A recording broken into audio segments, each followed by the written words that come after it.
Welcome back to another episode of Growth Support, where we facilitate growth for customer support professionals in a scaling business. I'm super excited about this one because today I got to be joined by Laura Bedoya to talk about her onboarding experience and what it's like to onboard with her and how she approaches it. Laura has been in some type of customer service role for 10 years. Starting her career in retail while figuring out what to do next, Laura eventually found working in tech was where she belonged.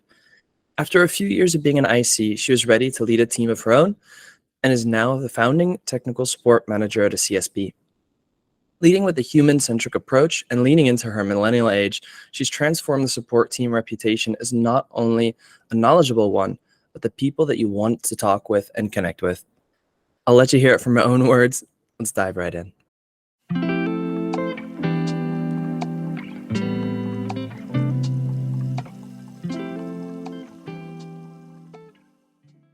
How are you doing today? Good. How are you? I'm doing quite well. Thank you so much. So I'm really curious, first of all, what got you into support? It's really funny. I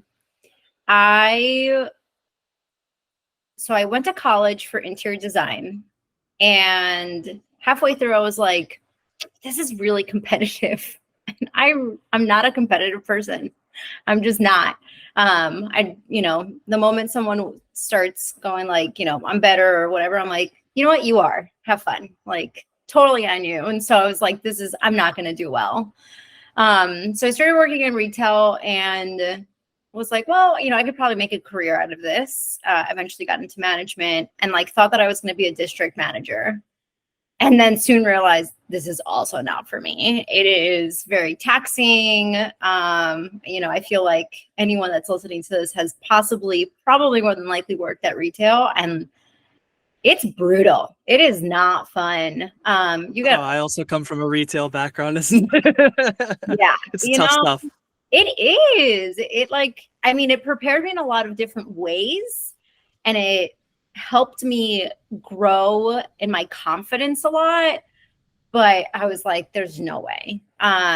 It just was not for me. And so I just started to kind of play around and be like, all right, well, what can I do?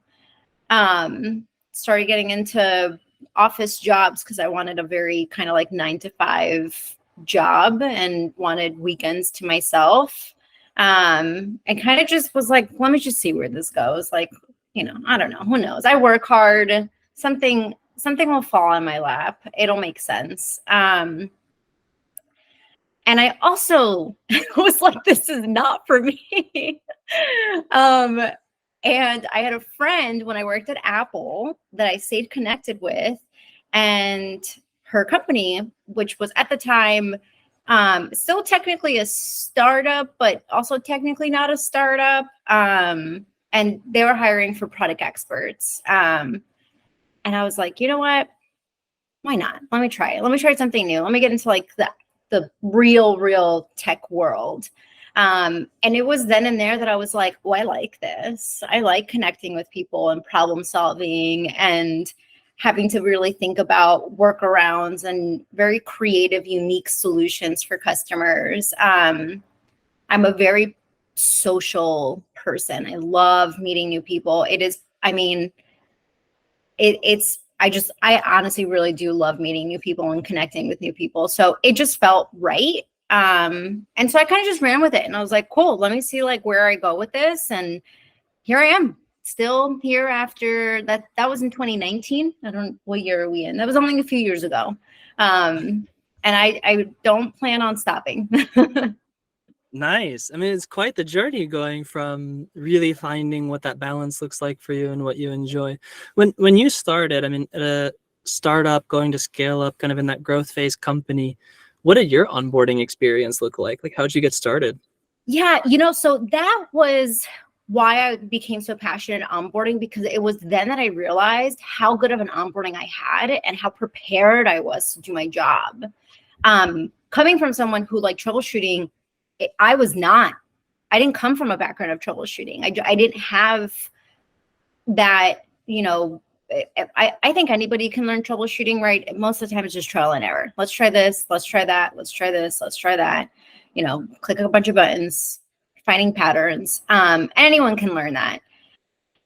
But being at like what at the time I considered like my first like big girl job, I was petrified. But the onboarding was wonderful. I think so. The first day we went in and we got like fully like admin set up. Like we signed into our laptops. It was like a class of like, I don't even remember how many of us there were, but there were quite a few of us. Which is also cool to have an onboarding class, because you got to connect with people who are also not part of your team. They're part of other teams that you probably would have never talked to. But now you have friends, which is, nice to see familiar faces around the office and an elevator coming in, leaving. And so first day is admin setup. We got, everything set up on our laptops, whatever tech stack they were using. Kind of just, let's just get all of like the basics so you can then start doing your job. And then it went straight into the onboarding for my specific team. So I started learning about the product. I started learning about common questions, where to start, how to, troubleshooting, what kind of questions to ask, follow-up questions, all the good stuff. And that really, really, really prepared me and I was still petrified because I was one of the first that was supporting an entire office by myself. And so I was like, there's no one that I can really lean on. Slack, of course, was there, so I could always like chat with them, but there wasn't anyone sitting next to me that I could go, hey, like, what do you think about this? Like, I don't know what to do. So it was wonderful. That was my first introduction to like a really good onboarding experience, and it just set the stage for me. And so like that was the bar was set super high. And so after that, I was like, okay, cool. This is what I expect every time now. So that's really what actually got me first into being so passionate about onboarding, because it just made me feel so confident and good and like I could actually do this job. Well, I think your and I's onboarding experience into a startup is so different. Oh yeah. Sounds like yours went really good. Mine, when I started, company 8 people or so, the person who I was brought in alongside, who was supposed to be onboarding me, is just like, yeah, here's your stuff. I'm gonna wear headphones and do my work. Good luck. Like, I'm like, sweet, let's go. Like, I can log in. All right. So for me, it was a very different experience, but I'm really curious. Have you had an onboarding nightmare experience, or like just good so far? No, I've definitely had. I mean, I feel like when I specifically with startups, I was the 28th. I think I was the 28th hire, and it wasn't at my current company. It wasn't like a bad experience, I wouldn't say, but it definitely, I was like, we could do better, guys. Like, oh my goodness. It pretty much was just like, here's your laptop. Like, here's some resources to read. We're going to help you along the way. But there was no like structure. Day 1, day 2, day 3. This is how long it's going to take you. This is, it was just kind of like learning on the fly a lot. Which for me also, I will say, does work. I'm very hands-on and like very visual. So like when you present me with the problem and help me through the real life problem, I will learn so much quicker. So for me, it worked. But as we all know, everybody is different and everybody has different learning styles. And so, you have to prepare for those types of things. And so, it wasn't, I think, some of like my worst onboarding experiences were probably when I was like really in my early 20s, like working retail jobs or like working an office job that was like very, very tiny. But even then, I felt like I had enough support to be able to do my responsibilities. So I can't say that I've had like awful, just like nightmare onboarding experiences, but I've definitely had experiences where I was like, it took me that much longer to be able to actually like be up and running and doing the job that I was hired to do, which that's losing money as a company. Yeah, if it takes you so long to even get started, you're not like actually being productive until much later. You mentioned one thing, like, yes, having a very clear structure is really important. Also staying flexible with how people learn. I'm really curious, in your onboarding, what do you look at as how much is too much structure, or how do you go about finding that balance? So I think, it's hard to find a balance that's going to work for everybody, right? You're never going to make everybody happy. But I think being able to provide both visual and written options, as well as kind of together, that I have found that it's probably one of like the better things to do. Because you're getting your mind to really work, and really think and be engaged. And so it's kind of like a little bit of everything to see what actually sticks. Like, some of the onboarding that we've created, there is reading, and then there's a video of someone kind of like going through what you kind of read, right? Obviously not like word for word, but it's essentially just reiterating what you've already read. And then we have a quiz. And it's not to be like, you didn't learn anything. It's just to make sure that the information is actually sticking. Because if it's not sticking, then you're not, then that, hopefully that shows you, okay, I'm obviously not understanding something. Let me go back and try to understand what am I not understanding. So it's more of an opportunity for you to be able to go, something clearly is not, like, I'm not understanding this. I don't remember this, or whatever the case may be. So you have the opportunity to go back and like kind of like relearn it.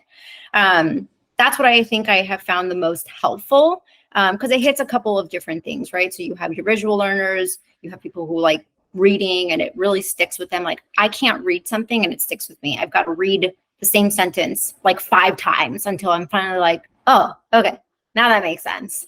Yeah, I'm a much more learn by doing person myself. So like, I need to get hands-on. I need to get in there to learn it. So yeah, exactly. And then the quiz is more of like that hands-on, where it's like, here's a question, here's a problem, solve it. And so now you're like, okay, well, how do I do this? And like, you have a demo account that you can kind of like go in and be like, all right, let me try to reproduce this. Let me go into this product and let me click around and see like what it is.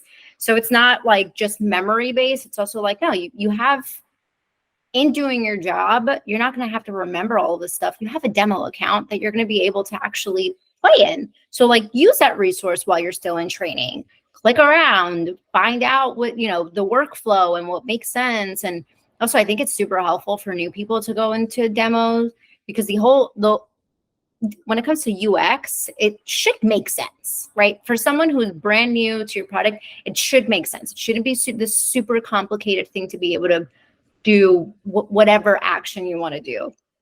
So having that, I think, is super helpful. And I've been very lucky that a lot of our new hires at my current company, they're all phenomenal, because as soon as they start onboarding, they're like, hey, this doesn't really make any sense. And they give feedback almost immediately. And like, that product feedback is valuable. Like, we know that you are not tech illiterate. Some customers are just not techie people, and that's totally okay. But if it's not making sense to somebody who's been in the tech world and you're getting feedback, it's maybe something to consider.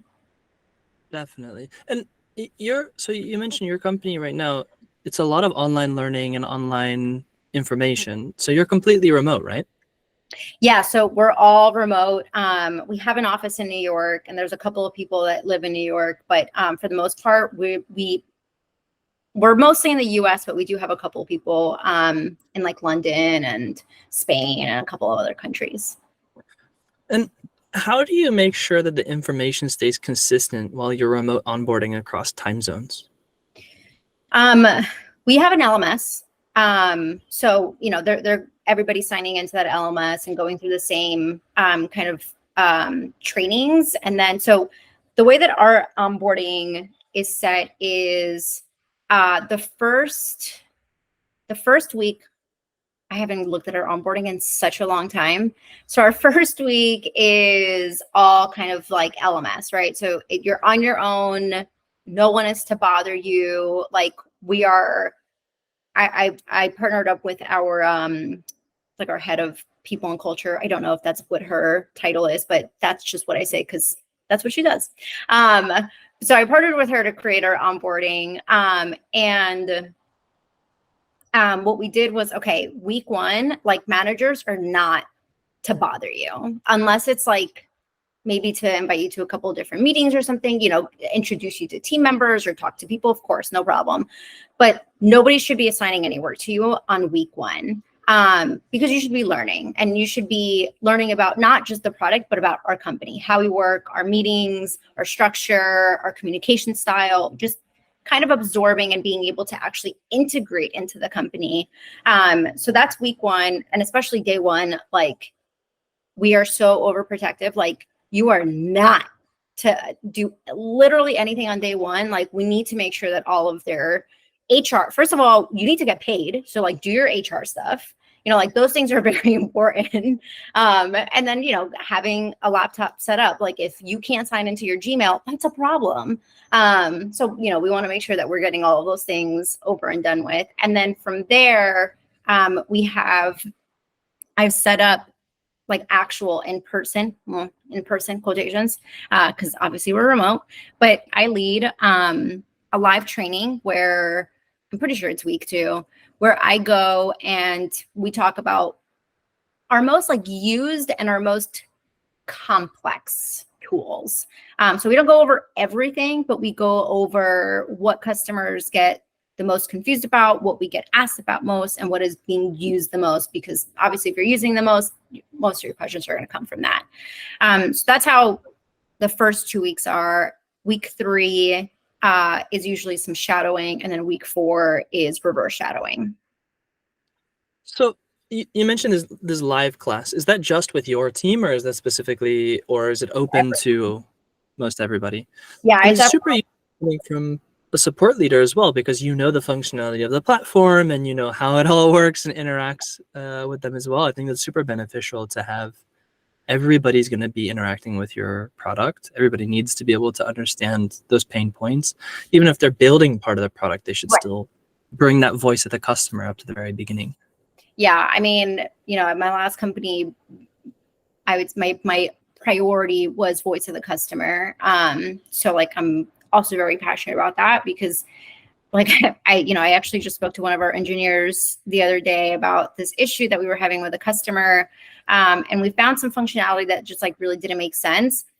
It made sense for product, doesn't make sense for a customer.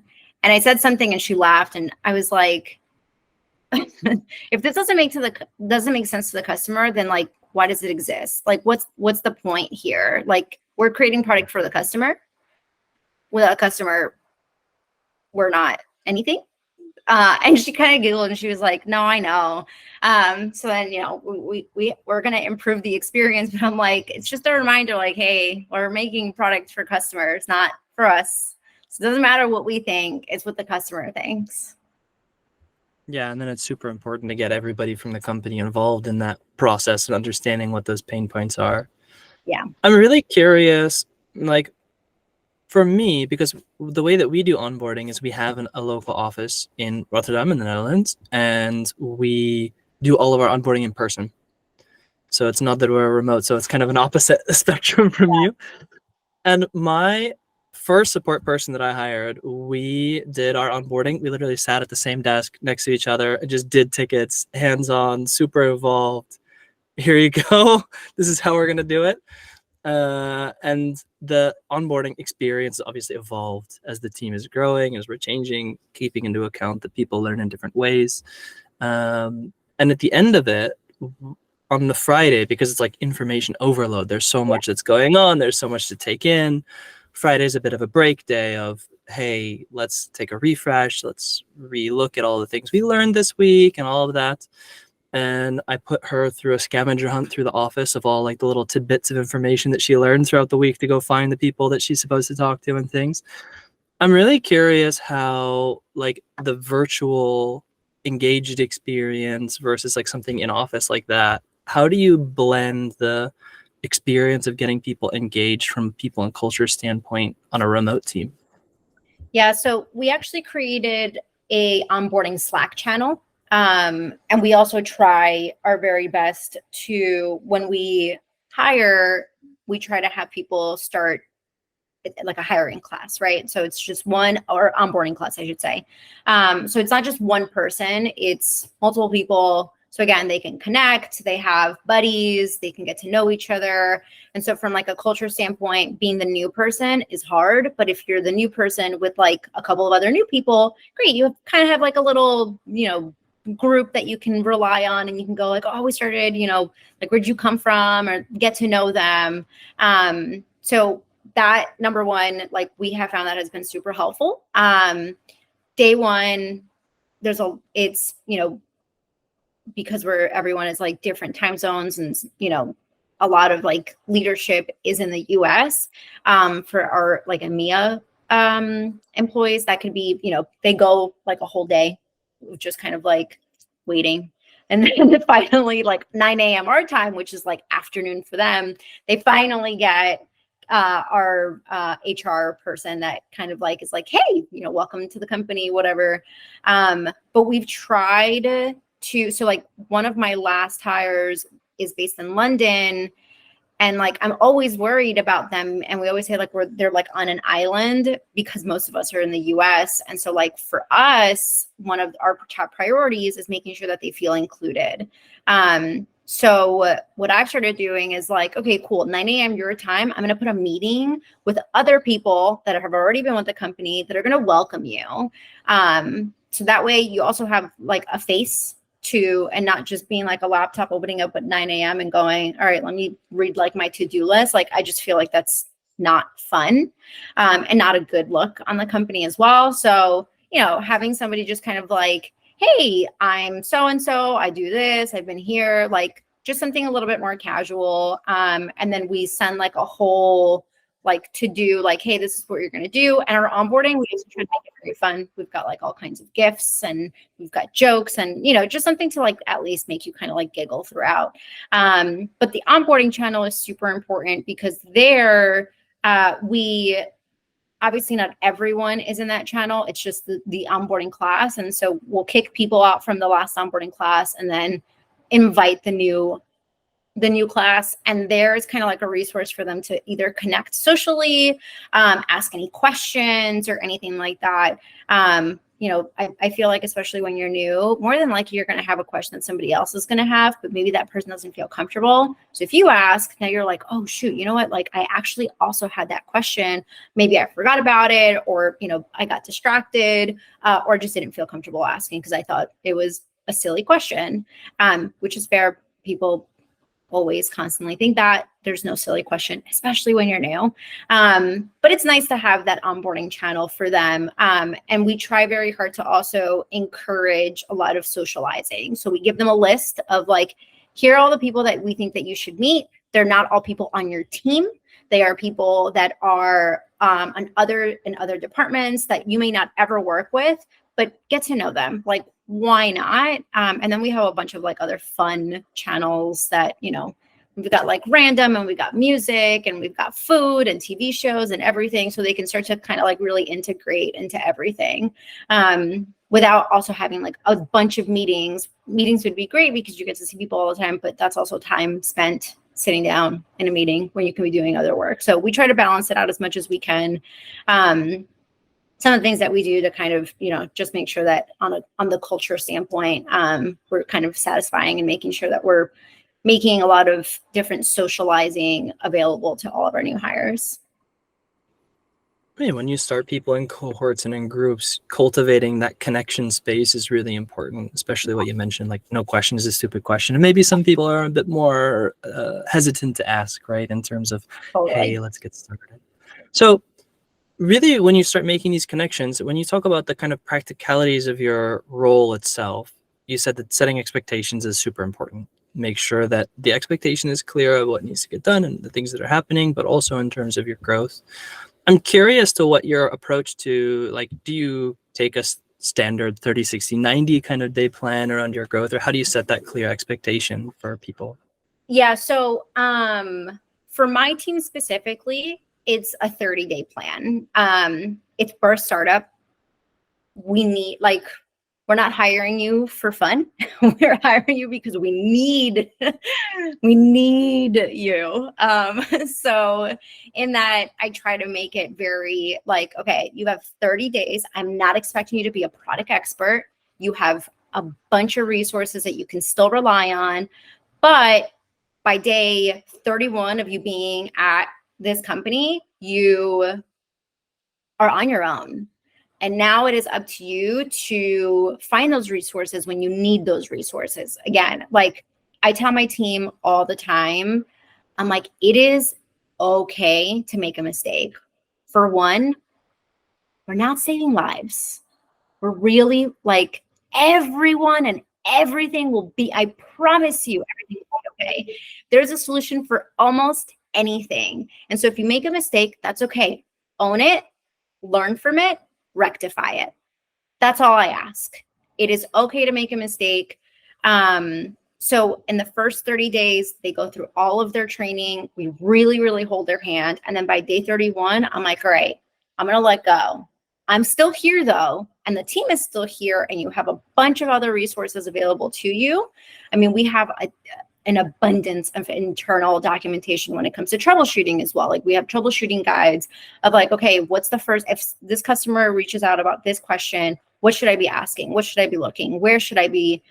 Like, what are my first steps? So you also, not only if you're like, I really don't want to ask anyone, I want to figure this out, you have so many different resources to be able to do that. And within the 30 days, you get introduced to all those resources. I mean, I go as far as also doing like a bookmark file where I bookmark everything for them. And on day one, they download that bookmark into their Chrome and they have all of the tools and all of the resources available to them. They don't ever have to hunt them down. It's just there for them. And so they can easily just go, these are all my support tools. These are all my resources. Let me look through everything over here to see what I can use to do that. So it's just a 30-day. That's for my team specifically. Everybody else, the onboarding is just 2 weeks. And then it's up to their individual managers to kind of, see whatever fits their onboarding experience after the 2 weeks. I mean, especially for like a support person, specifically when you're looking for them kind of being relentlessly resourceful as part of the gig, like it's part of it as well. But it's really cool to hear that you set them up with like the bookmark file where it actually is integrated into the things that they're using on hand as well. That's a really cool way to bring it in directly. Yeah. In that sense of like, hey, you actually have it and it's not hidden in a knowledge base somewhere. It's in your browser right when you're using it. You have it exactly. Nice. And when you go to onboard somebody fully, you say, hey, okay, it's gone. I personally live by the phrase, you can come to me anytime, just not every time after you're onboarded. So anytime you need me, I'm definitely here to support you. It's just sometimes you just set that expectation of clearly, like sometimes you're going to have to find an answer on your own a little bit. But I do always want to make sure that you have that support. Yeah, totally. I mean, it's kind of giving the ability of people to find it out on their own, but also having your team as like a safety net where it's like, it's okay if you can find it, you tried, you still have the rest of the team to kind of be there for you as well. And I mean, that's the idea of having a team, right? Like you should all be collaborating and you should all be supporting each other at the end of the day, especially when you're new. You're still learning so much. And speaking of learning, I ask a question to everyone on Go Support. Over the course of your career, not just in onboarding and not just in support, but just in general, is there one particular thing that you still you've learned that you still hold to today? That's a really good question. I mean, I don't know, just something that I think I've learned over the years is, and that I also just like preach very much, is what I just said before, like, it's okay to make mistakes. We're not saving lives, we're really, really not. And it's about how you react and how you handle that mistake. That's what's most important. It's really going, okay, I said, like, I thought this was the functionality. Turns out that's not what happens. That's, it actually works differently. You go, hey, my apologies. I, misunderstood how this product works. As it turns out, it actually does X, Y, and Z. I'm going to make sure that this gets into like our documentation so this mistake doesn't happen again, right? So you are acknowledging, you are taking accountability, and then you're also going like, hey, I made this mistake and I don't want anybody else to make this mistake. I'm going to make sure that we get this documented so our customers know and we know in the case that this happens ever again. I think for me, that's probably one of like the biggest life lessons is that mistakes are totally okay, and support people are going to make mistakes. As much as like we would love for support people to be 100% perfect and know absolutely everything, we're still human beings, and that is literally impossible. So it's just really, how do you then move forward from making a mistake? How do you own it? How do you take accountability? And how do you do a long-term solution so it doesn't happen again? I love that, because if you do own it and you do kind of take that responsibility, the other person that could be affected, if it is a interaction that has multiple people involved, feels that as well, right? You take that responsibility and that ownership, and they're going to most likely respect and feel that as well. Thank you so much for sharing your onboarding experience, what that looks like for you, and kind of the thought process that you have behind it. That's super helpful, and I hope that it can help other people as well when they're starting to plan, especially their remote onboarding experience for people. Cool. Thank you. I love talking about onboarding and setting expectations. Thank you so much. Thanks, Neil. Have a good one. You too. Thanks for joining us for this conversation. If you want to connect with us further, feel free to reach out to us on LinkedIn, or you can also join Support Driven and you can chat with everyone in the wonderful community that we have there.